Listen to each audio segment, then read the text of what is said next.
Então, porra, Eduardo, com todo respeito, só pra gente tirar essa parada logo da frente.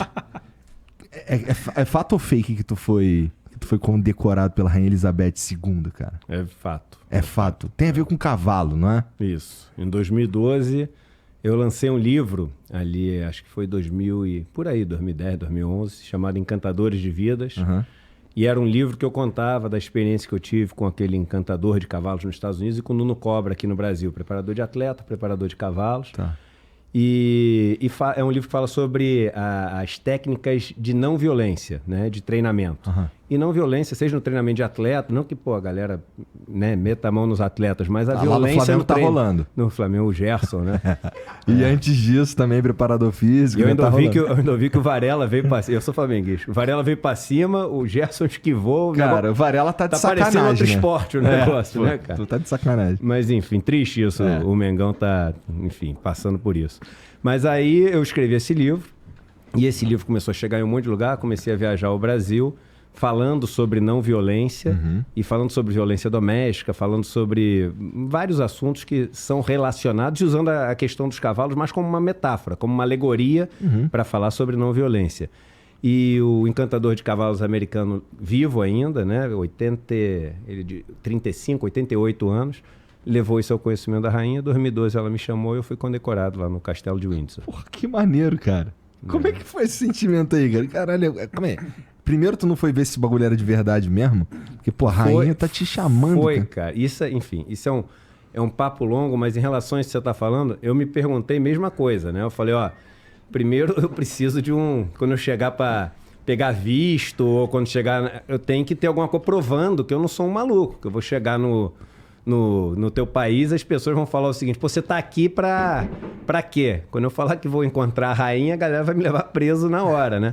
Então eu tenho um convite lá oficial do Palácio de Buckingham, etc. E aí quando eu cheguei, não deu outra. Quando eu cheguei lá na imigração, a moça chegou e falou assim: what are you here for? Né? Com aquele sotaque em inglês. Aí eu falei assim: I'm here to see the Queen. Aí ela já me olhou e falou assim: você pode provar? Aí, meu irmão, eu puxei, né? Aí quando eu puxei, ela, oh my God. E então foi uma das cenas mais engraçadas. Nem a moça lá da imigração. Mas foi uma experiência muito doida, diferente, né? Parece que aqueles soldadinhos de chumbo andando mesmo, rei, rainha, um monte de carruagem, etc.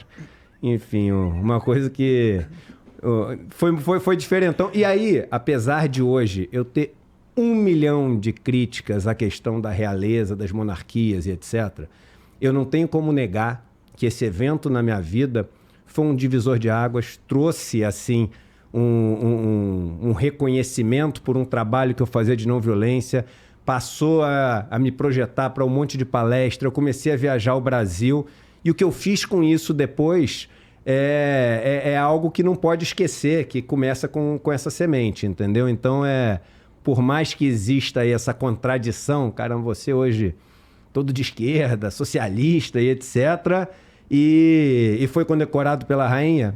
Pois é isso aí. É estranho mesmo, Andrezão, na minha opinião, o Eduardo, com esse papo de esquerda, não sei o que, o cara é ex-banqueiro, pô.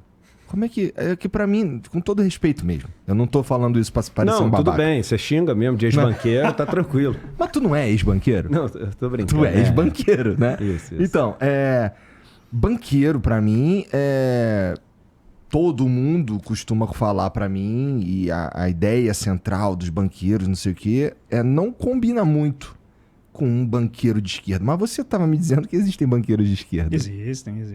Bom, existem ex-banqueiros e existem ex-banqueiros com coração, né? O Edu se encaixa nessa categoria.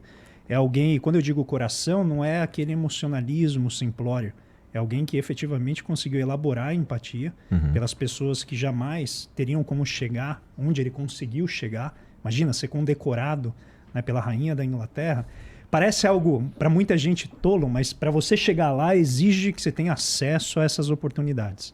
E ele conseguiu, né, mudar a maneira de ver o mundo. Ele conseguiu empatizar com quem vivia, né, longe de tudo aquilo que, né, ele tivemos acesso. E eu acho que ele é um exemplo de como a convivência transforma. Então, quando ele decidiu ir conviver com as pessoas, conseguiu ver o que é o andar de baixo da sociedade, isso o transformou. Por isso eu chamo o ex-banqueiro com coração. Uhum. E tem outras pessoas, né? Eu gosto de citar o meu amigo, Gabriel Galípolo, que hoje é diretor de política monetária, estudou comigo na graduação na PUC São Paulo, no mestrado, e sempre foi uma pessoa de esquerda.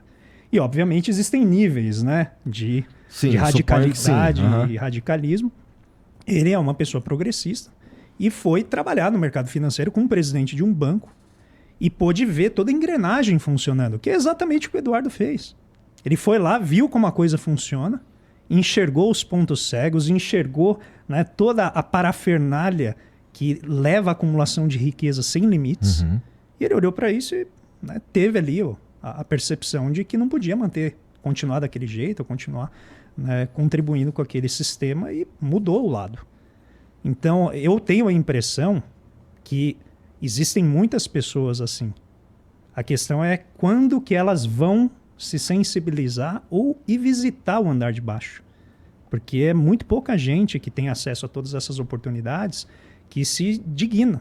Fala assim, eu vou descer lá, vou tentar ver como que vivem os povos originários que estão sendo, né, perseguidos, como que vivem as pessoas de baixa renda que estão sendo exploradas, as pessoas que estão passando por situações análogas ao trabalho escravo, num país como o nosso, que abunda em riquezas, abunda em produção, e ainda assim tem pessoas vivendo numa marginalidade material sem qualquer justificativa.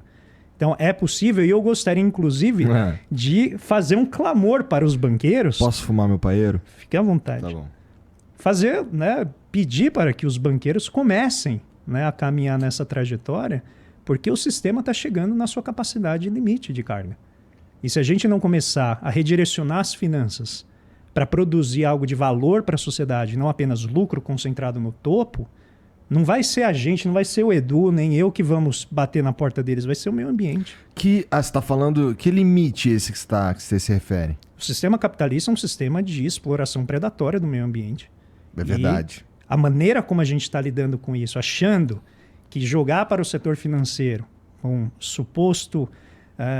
uma suposta aspiração ambiental, que isso vai resolver sem que tenham estados fortes coordenando a ação do setor privado, isso é uma grande fantasia. Não vai, a gente vai aprofundar o problema, não vai resolver e pode levar, né, a uma aceleração das catástrofes. E, Eduardo, você acha que dá para virar esse jogo, cara? Você acha que surge uma galera com uma certa recorrência, com a visão parecida com a tua? Ou que percebe o que você percebeu e se sensibiliza? Existe esse mundo? Vamos lá, cara. Eu falei numa entrevista que eu dei, acho que essa semana, uma coisa que também parece contraditória. Tu sabe que eu não tô te entrevistando, né? A gente tá só trocando uma ideia. Já me falaram isso. Boa, então isso. estamos só trocando uma ideia. Isso. Então, eu falei numa trocação de ideia essa semana. Não, você falou numa entrevista. Aqui é troca de ideia. Aqui nós estamos trocando ideia. Boa. Mas eu falei que eu sou um pessimista em relação ao que vai acontecer com o planeta, com a humanidade.